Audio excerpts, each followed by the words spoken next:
I love notebooks.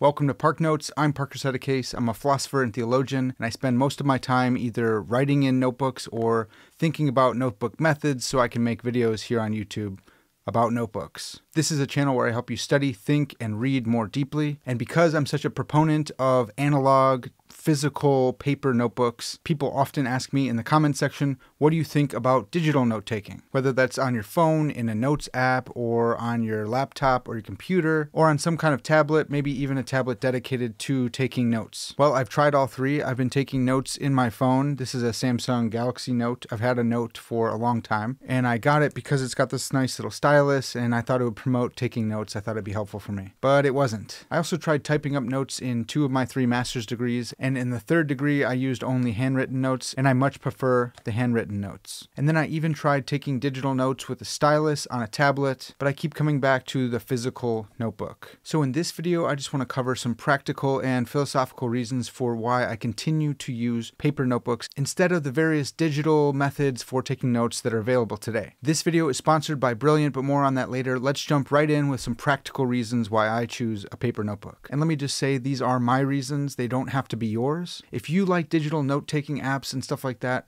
that's great, but I came up with a list of why I don't use them, why I don't prefer them, and so that might be helpful for you. This might resonate with some of you guys. Maybe I'll convince you to come back over to paper, but that's not really the goal of the video. You guys continually ask me why I choose paper, so I just wanted to make a video on why I do that. So actually, one more thing before we jump in. If you guys have tried digital and came back to paper, or if you started with digital and you made the move back to paper, leave me a comment and let me know why. How was your experience?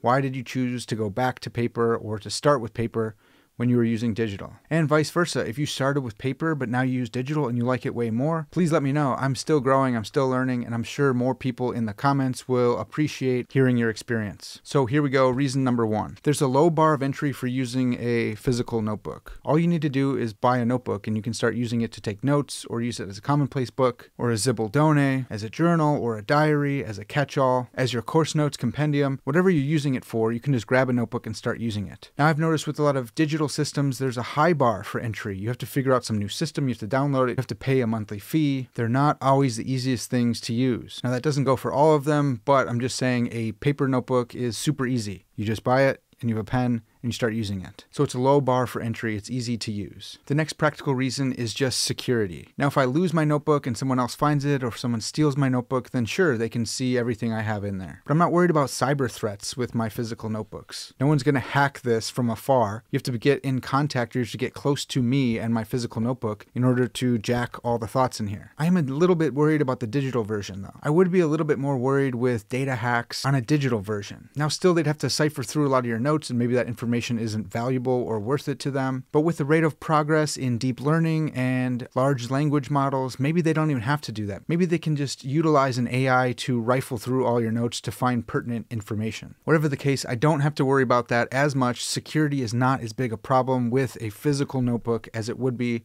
with a digital version. Now, I don't want you guys to think I'm a total Luddite or anything like that. I don't hate everything digital. And speaking of large language models, that reminds me of the sponsor for this video, Brilliant. Brilliant is where you learn by doing, with thousands of interactive lessons in math, data analysis, programming, and AI. Now, like I said, I don't hate all things digital, and that's because there are fantastic learning platforms like Brilliant, which are designed to be uniquely effective at helping you learn. They have this first principles approach, which helps you build understanding from the ground up. Each lesson is filled with hands-on problem solving that let you play with concepts, a method proven to be 6 times more effective than just watching lecture videos. And one of the coolest things about Brilliant is that all the content is crafted by an award-winning team of teachers, researchers, and professionals from places like MIT and Caltech, Duke, Microsoft, Google, and more. So you're actually getting cutting-edge content right there on the platform. And because you're actually playing with the concepts as you problem solve, you're actively sharpening your critical thinking skills. So you're not just memorizing information, you're building real knowledge on specific topics and becoming a better thinker. Because Brilliant is right there on my phone, it makes it easy to learn anywhere I am in just a couple minutes a day. So right now I'm jumping back into the course How LLMs Work to bone up on large language models. This immersive course helps you take a peek under the hood of large language models like ChatGPT in order to understand the concepts powering today's technology. But if AI is not your thing, they also have courses in math and programming, data science, and much more. So right now, my audience can try everything Brilliant has to offer for free for 30 days. Just visit brilliant.org/ParkNotes or scan the QR code on the screen, or you can click the link in the description, and you'll also get 20% off an annual premium subscription. So there you go. I do use some digital things in my life to continue to grow and learn, just not digital note-taking apps. So big thanks to Brilliant for sponsoring this video. Now let's get back to the list. The next practical reason I have for using a physical notebook is compartmentalization. I like keeping single topic notebooks to compartmentalize my ideas and my thoughts so I know exactly where to find the information that I'm looking for. Now I've seen online that this has been helpful for some people with ADHD. I'm not sure if I have that or not. I've never been diagnosed or anything like that. But what many of these people have said is that out of sight, out of mind, if it's in my phone, if it's in my tablet, if it's in somewhere where there's multiple purposes going on, then it's out of sight, out of mind. I don't think about the notes that I put in there. And I found this to be true for myself. So I keep lots of different notebooks for lots of different purposes. Here I have my Dastardly Plans Compendium. It's a Smythson of Bond Street, and it's red leather bound, just like Moriarty's from Sherlock Holmes, A Game of Shadows. Your little notebook, red leather bound from Smythson of Bond Street. This is the same kind of notebook that Moriarty used to keep track of his dastardly plans, to keep track of his massive network of villainy. No, I'm not committing any crimes or doing any villainy in here, but I am using it to track all my different YouTube projects and Substack pieces and all my public philosophy content. So when I look at this, I know what's in here, it jogs my memory, and then when I'm flipping through this, it brings me back to the appropriate context. It helps me get in the right state of mind to be thinking about my projects. Same thing goes for my Dianoia journal. This is where I think through things. Or my commonplace book for quotes on commonplace books. Yeah, that's a little meta and crazy and weird, but you get the point. I like single purpose compartmentalization, and notebooks for me have been better than trying to do that on a tablet or on a phone or on a computer. So there's another related reason right there, and that's just jogging my memory. Because I use different notebooks for different things, because I have a lot of different brands of notebooks, and because I use different leather covers for them, when I see this notebook on my desk or on my shelf, I'm reminded of what's in it, I can jog my memory, and I can begin thinking about that topic again. I've found that when I keep digital notes on a cell phone or a computer or on a laptop, I have to make it through a bunch of context switching in order to get to my notes. And sometimes the bright colors lure me into a different app than the one I was looking for. Now there are different ways you can take your icons off your phone and all that kind of stuff. Now, I actually like those icons, so I'm not going to minimize them or take them off the home screen. I actually benefit from them, but they keep me from using my phone as a notebook. And that's fine. I just use a notebook as a notebook, and I use my phone as a smartphone. So I found that when I use a notebook, it promotes rumination, it promotes contemplation about the topic I want to be thinking about. And when I use screens and digital tools, I have to wade through a bunch of context switching, and that can be super exhausting and wear you out, or it can just divert your attention from what you wanted to be thinking about. Another practical reason is that I want to minimize my screen time. I don't know what screens are doing to our eyes, but I'm not super big on it. I know that there are Paperwhite options for different tablets, but I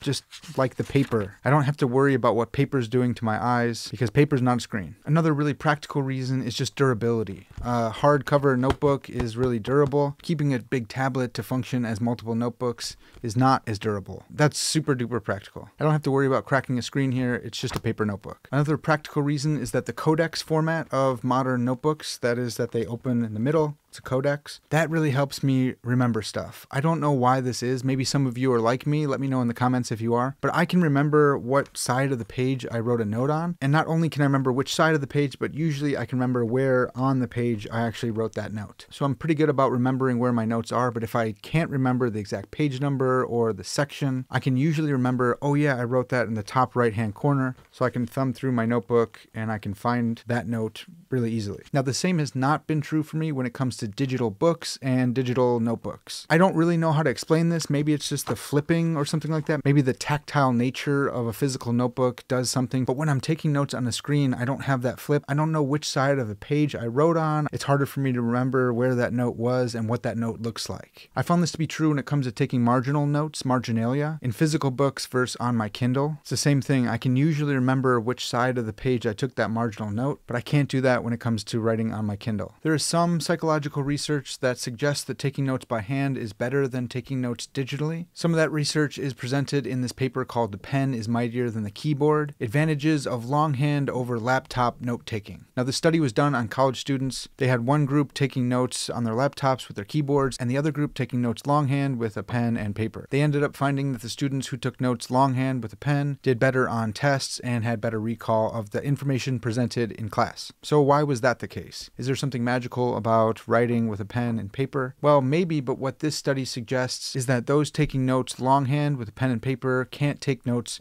verbatim from the lecturer, whereas those taking notes on their laptop with a keyboard can type much faster, and they can actually take notes verbatim. This is a much more passive process, and so the information comes in and goes right into their word processor, and they don't have to think much about the content. Whereas the person taking notes longhand has to summarize and condense and compartmentalize the information that their professor is presenting, and that's a much more active process, which helps them metabolize that information and make it their own. They have to put the professor's teaching in their own words, and this active process makes it stick better in their heads. So as it turns out, taking notes with a pen and paper is a better way to actively encode information, to conceptualize it, to understand it, to remember and comprehend it in the future. So anecdotally, I found this to be true in my own studies. In my third master's degree, I took all my notes longhand with a pen and paper, and I remember stuff from that philosophy program much easier than I do from my 2 theology master's degrees, which I took all on my computer. But that doesn't necessarily mean that every student has to use a pen and paper. You could also use your laptop to just not write verbatim. Just make it an active process when you're taking notes, and actively put your professor's teaching in your own words, and you might be able to mimic the same success of writing with pen and paper. So that study should probably not be used to say that notebooks are ultimately way more superior than laptops or digital note-taking systems. But there is one really fascinating study that came out of the University of Tokyo, which suggests that there actually is something special about using a pen and paper. The paper is called "Paper Notebooks versus Mobile Devices: Brain Activation Differences During Memory Retrieval." So in the study, they compared 3 groups of participants who read dialogues on personal schedules and wrote down the scheduled appointments on a calendar using a paper notebook, an electronic tablet, or a smartphone. After the retention period for an hour, including an interference task, they tested recognition memory of those appointments with visually presented questions in a retrieval task, while their brains were scanned with functional magnetic resonance imaging. And they obtained 3 major results. First, the duration of writing down schedules was significantly shorter for the note group than for the tablet and phone groups, and accuracy was much higher for the note group in easier questions. These results indicate that the cognitive processes for the note group were deeper and more solid. Second, brain activations for all participants during the retrieval phase were localized in the bilateral hippocampus, visual cortices, and language-related frontal regions, confirming the involvement of verbalized memory retrieval processes for appointments. Third, activations in these regions were significantly higher for the note group than those for the tablet and phone groups. These enhanced activations for the note group could not be explained by general cognitive loads or task difficulty because overall task performances were similar among the groups. The significant superiority in both accuracy and activations for the note group suggested that the use of a paper notebook promoted the acquisition of rich encoding information and/or spatial information of real papers, and that this information could be utilized as effective retrieval cues, leading to higher activations in these specific regions. So according to the study, there is actually something special and unique about paper notebooks. They lead to rich encoding, at least when it comes to planning out schedules. I don't know if that will extend to other kinds of information encoding and processing, like studying new concepts or something like that, but it's pretty intriguing for someone who loves notebooks. This study seems to hit on some of the reasons that I've already given about spatial cues and spatial awareness, and how that helps some of us encode information better, and how notebooks can function as effective retrieval cues, like how I keep topic-specific notebooks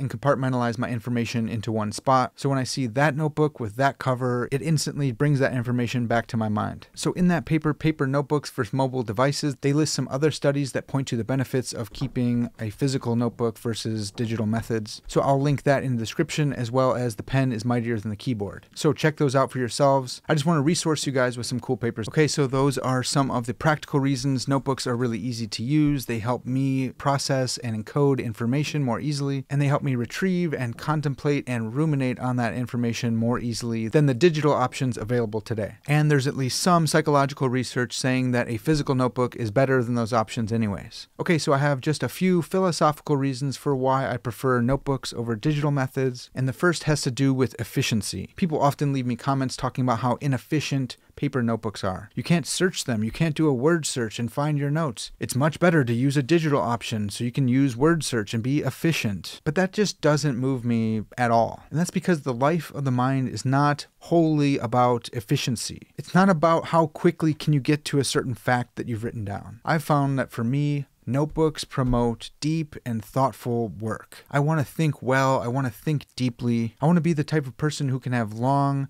sustained discursive thought. I want to track down an idea and get clear on concepts. I want to make really good, thoughtful arguments that are clear and concise and maybe even profound. Still working on the profundity. But I want to make cogent arguments, and this stuff takes time. So yes, information encoding and retrieval is very important, but it's not everything. I just much prefer the aesthetic of a physical notebook in a coffee shop with nothing else around, no digital tools, just seeing how far I can get on my own steam. Or taking notes from a podcast and pausing and thinking through those concepts or those ideas. So all that to say, yeah, the life of the mind is not necessarily about efficiency. So I don't really care if a digital option is a little bit more efficient, because the analog paper notebook promotes deeper thinking, at least for me. A second philosophical reason for keeping a notebook instead of a digital version is leaving physical, philosophical artifacts for the future. Probably just for my daughter and that's it, but that's still pretty cool. She can look through my notebooks and see what her dad was thinking and when. I think that's pretty cool, but who knows what's going to happen to all your notes on that digital thing when that digital thing breaks, or when the company that hosts the cloud where all your notes are at goes belly up. Companies come and go, but a physical artifact could make it